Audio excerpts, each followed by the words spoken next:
Layu i haka total lunar eclipse borok kawai Shillong haka sengi baar haka ba kinong shong shnong kila saki yaka jingtab jong ubenai borok kawai kabala zdang lupa haka por ba ubenai umi. Kadkum ka jingit hu jong ka India Meteorological Department ulayo i yaka jing shatap benai haka leng ki benta jong kari India. Kabenta kabapura kalazdang hakapor saulala lai pusau janmien batkut hakapor sanlala lai pulai janmien. Kadba ka umbral fees ni kabenta kabapura kalakut haka nriu lala sa pupra janmien. Shillong ubenai ulami haka sanlala arpulai janmien hakapor kabapura kabalaai kijingyo i kabakerpang bat kabapela ye kijingja hak kisun benai. Kajingjingai baro kala banyo i haka nong ba kalong kumba shikenta bat apusan minute.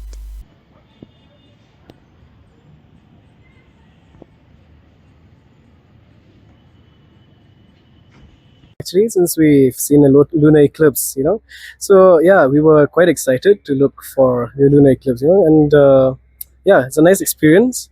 I heard it came after some 50 years or so, and yeah, it was quite clear that we can see from Shillong, and I could see many people there on the rooftop, like they were looking for this lunar eclipse, So yeah, it was a nice experience. We got to see it nicely, clearly. Although there was a bit of, there were a few clouds all here and there, and but yeah, we did get a glimpse of it, and yeah, it was a nice experience.